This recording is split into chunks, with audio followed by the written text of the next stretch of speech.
Published 6:12 Eastern Standard Time, the 9th of March 2018. Updated 7:04 Eastern Standard Time, the 9th of March 2018. So much attention is given to the top end of the Premier League that it is easy to ignore the battle brewing at the bottom. For any of the teams who sit below 12th in the table, dropping out of the division and into the Championship remains a realistic prospect with just 9 games of the campaign to go. There is a gap of only 3 points between 19th and 13th, a figure that could quite easily be overhauled with the right run of results. The Premier League table, with only 3 points separating the sides in 19th and 13th, only one side really seems nailed on for a place in the second tier next campaign. For the rest of those outside the elite, the future is not certain. Who has the biggest problems to overcome?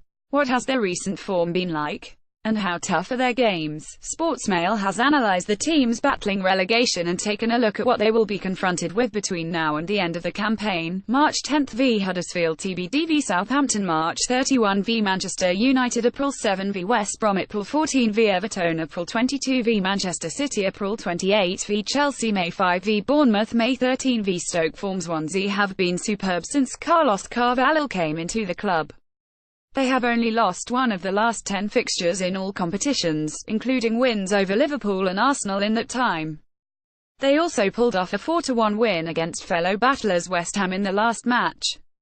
Problems not many, as it stands. Carvalhal has improved the team by switching to a 3-man defence and a 5-man midfield.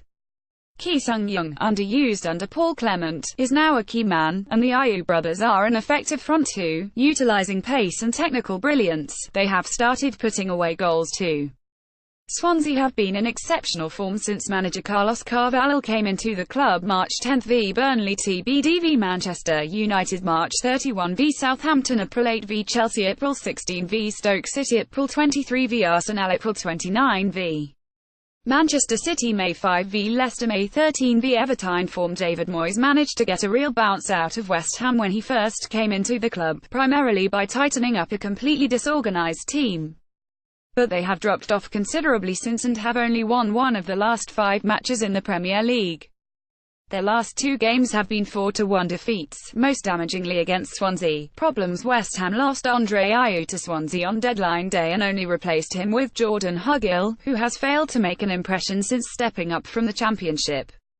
That element of solidity is also no longer enough to see them overcome teams. They have to an extent been found out. West Ham are on a bit of a downward turn after early positive signs under David Moyes. March 10 v Swansea City, March 17 v Crystal Palace, March 31 v Newcastle, April 7 v Brighton, April 14 v Watford, April 21 v Chelsea, April 28 v Everton, May 5 v Manchester City, May 13 v Arsenal. Form: after a very difficult mid-season patch, Huddersfield have hit a seam of form at what might be the right time. They have won 2 of the last 4, and, importantly, those victories have come against teams they will be battling with come May. They still have a problem against the Big Six, as evidenced by their simple loss at Spurs last weekend. Problems in terms of the players available to him. David Wagner will be relatively happy. Aside from one, Aaron Moy. The Australian is arguably the Terriers' most important player and has been out for the last few weeks. There is a positive there though. He should be fit for this weekend's game against Swansea. That will be a massive boost. The return of key midfielder Aaron Moy will be a huge positive for Huddersfield Town. They made a bright start to the season before hitting a bit of a slump. March 10 v Southampton TBD v Tottenham, March 31 v Huddersfield, April 7 v Leicester, April 15 v Arsenal, April 21 v Everton, April 28 v West Brom, May 5 v Watford, May 13 v Chelsea. Form: Newcastle have only lost one of the last 5 games, but they have only won one as well.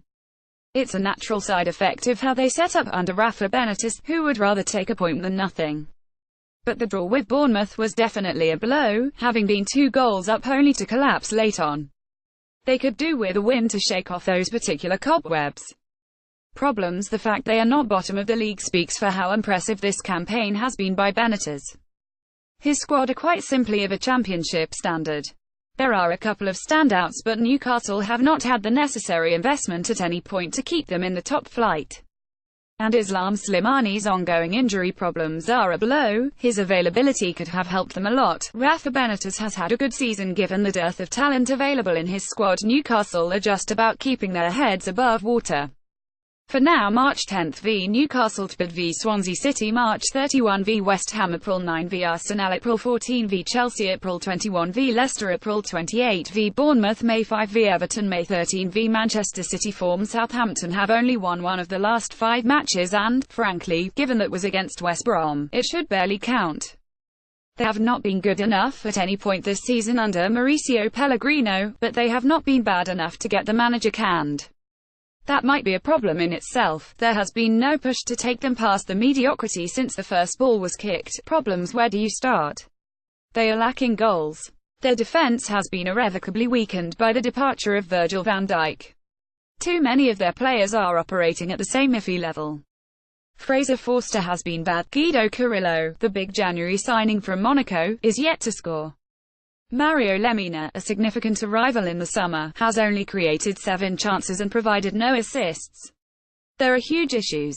Guido Carrillo has not scored for Southampton since joining them from Monaco in January. There are big issues to solve on the south coast as the Saints flirt with the drop zone. March 10 v Chelsea, March 17 v Huddersfield Town, March 31 v Liverpool, April 7 v Bournemouth, April 14 v Brighton, April 21 v Watford, April 28 v Leicester City, May 5 v Stoke City, May 13 v West Brom. Form: the Eagles have not won since January 13 and missed an incredible opportunity to when they were 2 goals up against Manchester United on Monday. They lost 3-2 in the last minute. Their initial burst under Roy Hodgson has faded off and they need to turn it around soon if they want to avoid the drop. Problems: Christian Benteke has only scored 2 goals all season.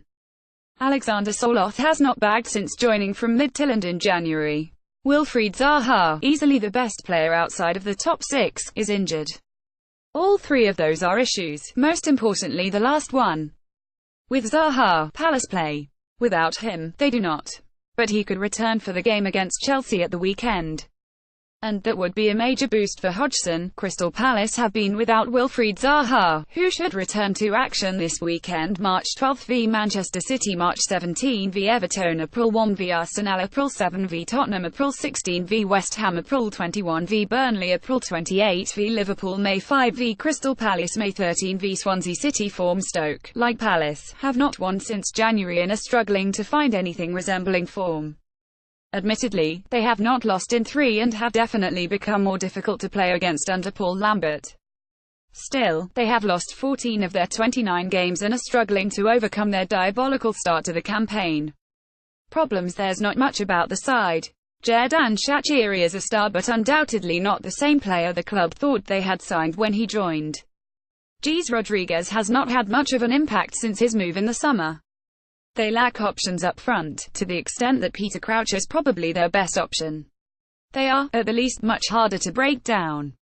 Forward Gis Rodriguez has struggled for form since his summer move to Stoke City. Stoke head into this weekend with only West Brom below them in the table. March 10 v Leicester City, March 17 v Bournemouth, March 31 v Burnley, April 7 v Swansea City, April 15 v Manchester United, April 22 v Liverpool, April 28 v Newcastle, May 5 v Tottenham, May 13 v Crystal Palace. Form: West Brom have only won 3 Premier League games all season.